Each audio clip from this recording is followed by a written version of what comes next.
I'm free! I'm finally free! You're probably wondering what I'm talking about, aren't you? Okay. Back when my channel first started, I attempted to upload my first review. It was of a movie called Mostly Ghostly, a movie that I still don't think is very good. Needless to say, the review was not very good. I was operating without a script. I kept cutting the camera instead of keeping it going, which led to some awkward cuts. And I was using an old camera too, so sometimes it wouldn't start up when I started the line. So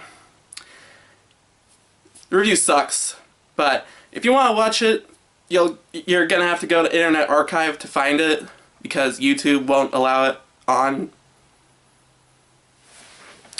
So after that train wreck, I did a little more looking. I didn't even like the finished product back when I started. I hated it. But I thought, gotta start somewhere. Even if it sucks, I gotta start somewhere. And then I used to have Adobe Premiere Elements. No, it was Adobe Elements. And it sucked. But I didn't even use that for editing the Mostly Ghostly review. I used some other program. I can't even remember what it was called. It was some British program. And it sucked. I mean, it got the job done alright. It didn't have a video preview, so I didn't really know how it was going to turn out, I think. So, but with the Mostly Ghostly review, I tried editing it with this awful program. And then Halloween Day, I was trying to put in the finishing touches, and it crashed. And I contacted them, and they got back to me pretty fast. That's one thing I can actually compliment them for, aside from their program being terrible. They got back to me and said, you're going to need to uninstall and reinstall the program in order to redo everything. I was so frustrated. I was infuriated. I was sitting there, and I nearly grabbed my computer and threw it into the wall. I was that angry. But I didn't, and I just decided, you know, whatever, it was gonna suck anyway, and, well, if you go ahead and watch it, you'll see it. It does. So, after that train wreck, I did a little more looking into what I needed to do to make a more comprehensive review. And you can see that with this one. This was originally intended to be my second review. Well, since Mostly Ghostly wasn't going to work, technically this was going to be my first. And you'll be glad to know that the production troubles with this one were not near as bad as they were with Mostly Ghostly. I was still using my parents' old camera, so camera quality still sucks. But, you can tell it's a lot more tighter than the Mostly Ghostly review, because I did have a script, and, you know, I read off of the script when I wasn't on camera.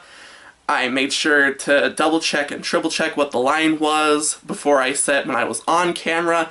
It's a lot tighter, and I'm actually really sad this didn't end up being my first review, because I think it would have been better. So the production troubles with this one was I could not get movie footage. I tried and tried whatever I could, and it wouldn't go through.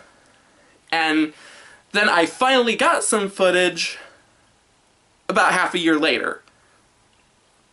I finally found how to get some footage half a year later, and by that was like, oh, okay, I'll just try again next November. And I couldn't find the footage of me! I couldn't find my footage anywhere! But then this year, 4 years and half a dozen pair of sunglasses later, I finally found my footage, and now I can finally be free of this once and for all. Feels good to finally get this off my chest.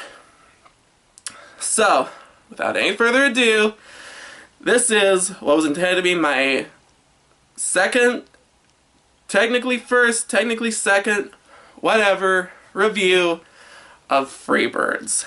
Please enjoy. Oh boy, it's November. That means it's almost time for Thanksgiving. I don't know if it's this wonderful autumn weather we're having, or that strange gum that guy sold me in an alleyway. It's probably the weather. Well, might as well see what I've got planned for the day. Nothing. I have nothing planned today. Well, I suppose I could do what I usually do, watch a movie. No, not Thanksgiving related. No, not Thanksgiving related. No. Charlie Brown? Nah, save it for Thanksgiving. Garfield? Nah. Save it for Thanksgiving also. No. The hell? I don't remember buying this. Well, it's got turkeys on it, so it must be Thanksgiving related. Might as well. Well, let's give it a watch.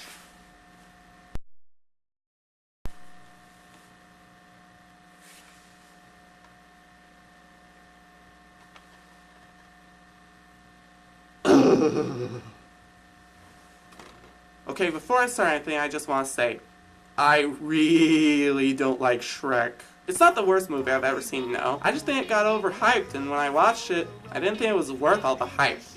And I think it got way too many sequels and spin-offs. Seeing that the producer of this is also the producer of Shrek did not get my hopes high. Freebirds! A movie based on nothing. This is a completely original story, as written by a 6-year-old. I really don't want to talk about this movie longer than I have to. Let's get on with it. This is Freebirds. The movie is produced by hit and miss company Relativity Media, who brought us such classics like Judy Moody and the Not Bummer Summer, Shark Night 3D, Mirror Mirror, Movie 43, and Earth to Echo. We're in good hands then! The following film is a work of fiction. It is loosely based on historical events and is in no way meant to be historically accurate. Well, that's mature of them. It's downright DreamWorks. I mean, they did the same thing with Prince of Egypt, so... Except for the talking turkeys. That part is totally real. Done! So the movie begins properly with a narration for our main character Reggie, voiced by Owen Wilson, who you might remember as Lightning McQueen from Cars. Oh no, I like Cars! And Owen, if you're doing this to make your appearance in Cars 2 look less shameful, it didn't work. Reggie talks about what the holidays are all about. Food. Funny is how a regular show episode came out the same year saying Thanksgiving isn't about food. And we also see that turkeys are dumb. But not Reggie. He's the smart outcast. I would play cliche bingo here, but I forgot my bingo card. Reggie tries to tell his flock about what the farmer is doing to them because he knows what goes on behind the woodshed. Of course, none of the turkeys believe him. When the crazy one, who gets no further mention after this, figures out it's all true, they throw Reggie out and he fears he's going to become dinner. But instead, no. It's the annual pardoning of the turkey. And after some convincing from the president's ungodly annoying daughter, the president pardons Reggie. And by the way, they pardon 2 turkeys a year, not just 1. Reggie is taken to Camp David. Another thing about the pardoned turkey, they're taken to Disneyland, not taken in as a pet. Reggie discovers from watching a Spanish soap opera, which has English narration with Spanish dialogue, never mind, that being alone isn't actually a bad thing. He also learns the magic of pizza! Reggie, you do know another animal died to make that pepperoni, right? Wait a minute. Do those boxes say Chuck E. Cheese's? They do! Hello! Chuck E. Cheese's doesn't deliver! This also tells you how big the budget is when they had to go to Chuck E. Cheese's for money. Anyway, in the middle of the night, Reggie is kidnapped by a red turkey, Jake, voiced by Woody Harrelson, who has been in a number of exceptionally bad movies. The only exception is The Hunger Games, where he plays my favorite part of the movie, Haymitch. Jake tells Reggie that he's a part of the Turkey Freedom Front. Why is it that this thing is led by turkeys and not by, I don't know, humans? After finding out Jake is a Saiyan, Reggie is told something called the Great Turkey came to him and told him to find the pardoned turkey. He gave me this. A doorknob. The sacred time knob. Jake then takes Reggie to a secret location where they will find a time machine. A time machine. A time machine? A time machine. Time machine. A time machine. A time machine? A time machine. Time machine. A time machine. A time machine? A time machine. Time machine. A time machine. They go into a shed and... Initiating launch sequence. Tingling sensation in lower body. Blood pressure rising rapidly. Seeing what I'm doing! I can feel time warping! They go down the shed and find a secret base underground. But then they get discovered by a duo of stormtroopers. Control, we have a contaminant in chamber 47. Copy that. What type, Agent? Turkey, sir. How do we address it, sir? With cranberry sauce. Hey, that was actually pretty funny. I don't believe it, an actually funny joke in this movie.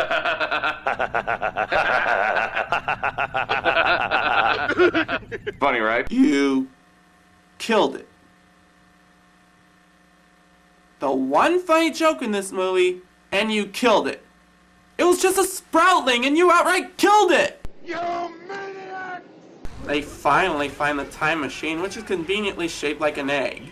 It's convenient because turkeys lay eggs. And no, the time machine is not bigger on the inside. They go to the space between spaces where we're introduced to the time machine's AI, Steve, voiced by George Takei. After going through the Doctor Who theme song... No, wait! Never mind! I will not associate Doctor Who with this movie.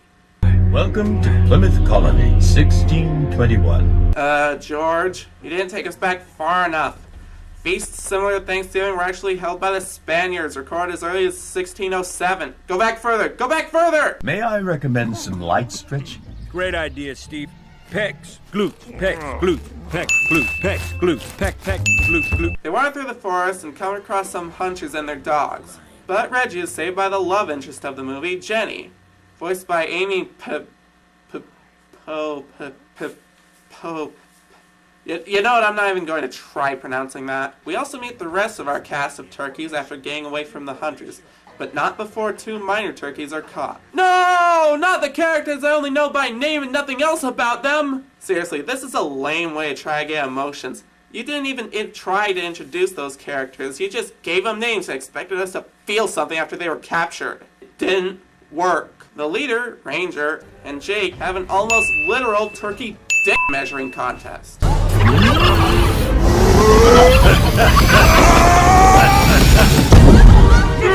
You know, for kids. We cut to Plymouth Camp where we meet William Bradford, and we learn that the Pilgrims are starving. Hey guys, the Pilgrims weren't starving when what we call the first Thanksgiving was coming. They had a bountiful harvest, and it wasn't even a planned feast. The following film is a work of fiction. It is loosely based on historical events and is in no way meant to be historically accurate. No, don't care. That doesn't excuse it. We also get to meet the head hunter, Miles Standish, who in real life was the captain of the Mayflower. Okay, kids, spot the villain.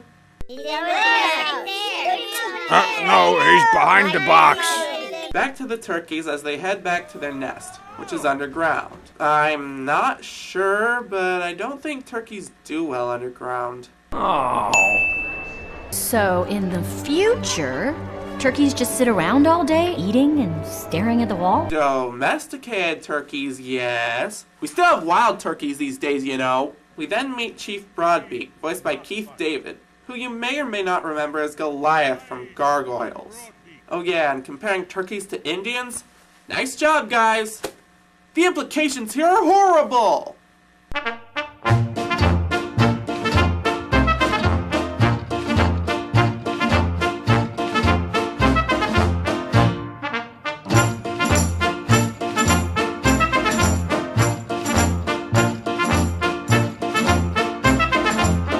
After discovering Jake and Reggie are legit, Broadbeak exposits about his flock hiding underground after being hunted for so long. Broadbeak also shows them the hatchery, and yes, this is important to the plot. We then get this scene where Reggie has a youngling hatch in his hand.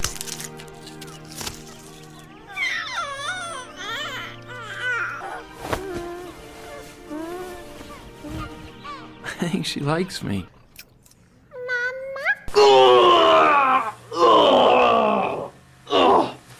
It's too sweet! We cut to the fort where the hunters are starting to get disheartened. The problem with you boys is you're thinking about where them turkeys are and not where they ain't. This is where we got them last two. They're leading us away from something. Something they're protecting. I've hunted everything that's walked, crawled, or flown. So tomorrow, we start off in this direction. And we don't stop looking till we get every bleeding last one of them! You know, we're supposed to see him as the villain, but the starvation of his people is a pretty good motivator for desperation. Our main characters get their assignments. Jake and Ranger are to go to the fort, and Reggie and Jay are to go spring the traps. While Reggie and Jay are off doing their assignments, we get to see Jake and Ranger as they, play patty cake, have a slap fight, and then...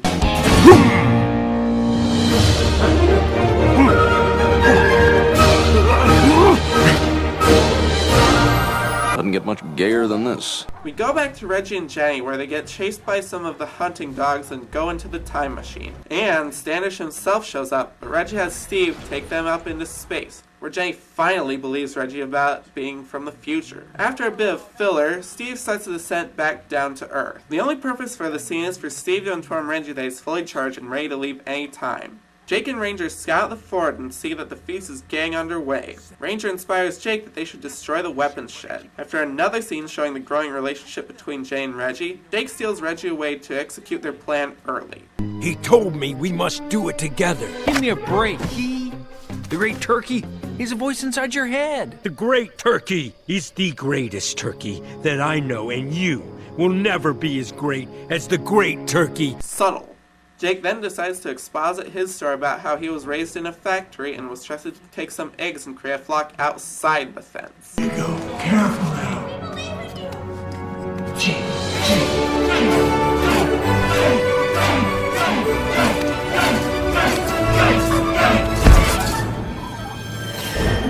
Walk, walk.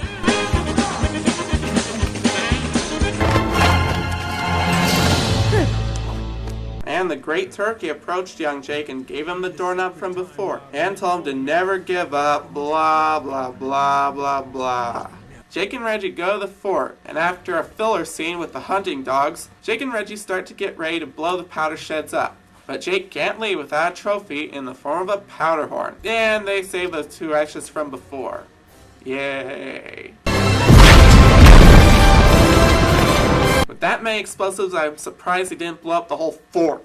Jake and Reggie go back to the nest, and after they reveal what they've done, are heralded as heroes. Back at the fort, Standish finds a powder trail left by Jake's horn, and the trail leads right back to the nest.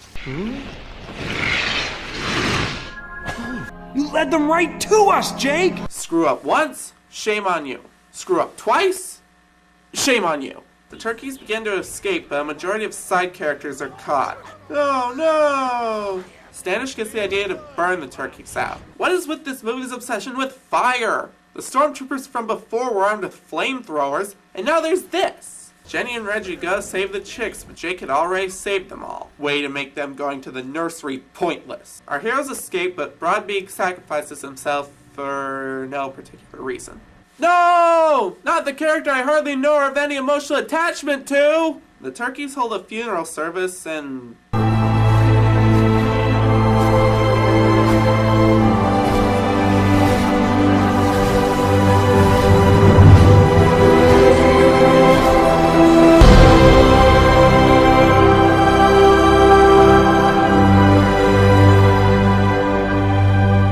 In a shocking twist, it was revealed Jenny is the flock leader now. Father chose wisely. He chose the only well-developed character. So Chief Jane decides they only have one choice. War! They're savages. Savages, barely even human. Savages, savages, killers at the core. Reggie decides to go home and leaves Jake behind. Reggie returns to Camp David and finds... Hey! Ah! The other Reggie is here to tell the first one to go back, and then... Ah! Another one! What do we do? We need a plan.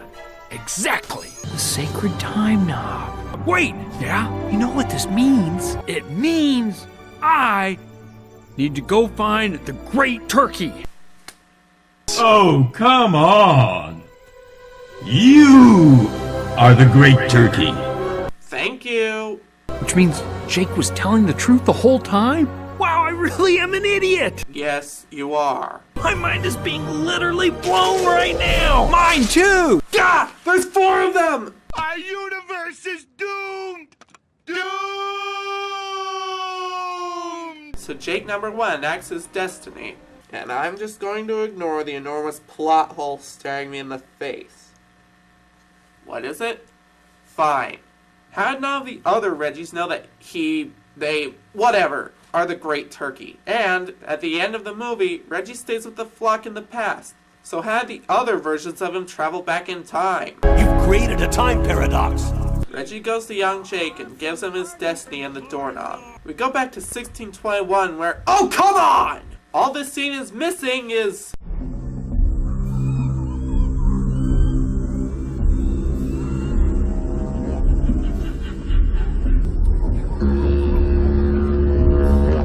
Turkeys begin their assault, but Stash has them get the cannons. Ready? Fire! Too easy. Before the cannonballs can take any turkey out, Steve and Reggie stop the cannonballs in their tracks. And they kill Standish as well. Bull crap! The following film is a work of fiction. No, that does not excuse it! And Reggie arrives with pizza. Chuck E. Cheese's pizza! Sorry, I still can't get over that. All this pizza makes the Pilgrims give up the turkey, and pizza becomes the new Thanksgiving centerpiece. Whatever, the credits are right around the corner. And Bradford thanks Reggie. Look, everyone, I'm giving this turkey thanks. I just invented a word. Ah! It's a thanksgiving. Happy Thanksgiving, everyone! They didn't call it that.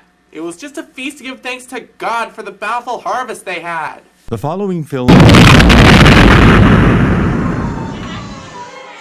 And now for the elephant in the room. Do you know what the Pilgrims really had for their feast?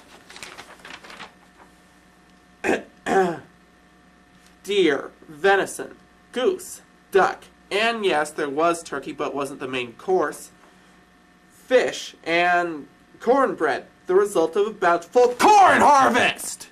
So they see that turkeys are off the menu, and Jake and Reggie say their goodbyes, as Reggie wants to stay with the flock. So Jake and Steve begin to take off, and do you think there's a chance we could get George Takei in a movie without him saying what he's best known for saying? Oh my. Nope.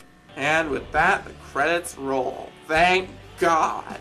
And if you stick around for a few minutes, we get... I've actually been gone for years. Have you heard about the turducken? Oh no, sequel bait! One animated piece of crap. Its plot is stupid, its morals are bull crap, and I don't care if they said it's not meant to be historically accurate. That doesn't excuse laziness and a half-baked plot. Most of the characters are underdeveloped or unlikable, and we're made to feel sorry for stupid birds. The ones we eat are bred to be eaten, and they don't care. The movie doesn't make me want to save the turkeys, it just makes me want to enjoy it even more when I eat mine. I cannot imagine how to make this movie better, and I have plenty of ideas to make a lot of movies much better. And another thing, this movie is just plain dull. There's hardly any funny scenes, and if you take a look at the funny page on TV Tropes, you'll find there isn't one. And you know what makes me sad? I can't think of that many Thanksgiving movies. I did a search, and the only other well-known one I could find was the infamous Paul Blart Mall Cop. Why? Thanksgiving should be celebrated more. 1, because it's the herald for Christmas, and 2, because it's a time to get together with family and friends. If this review wasn't that funny, I apologize, but there's really not that much to make fun of. I could easily point out how gay Jake comes off as, all the Indian stereotypes, but it's just not worth repeating myself. I'm the Shady Reviewer.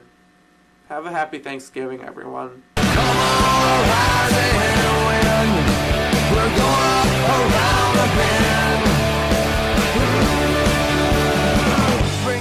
I guess it's just you and me. Beat it, weirdo!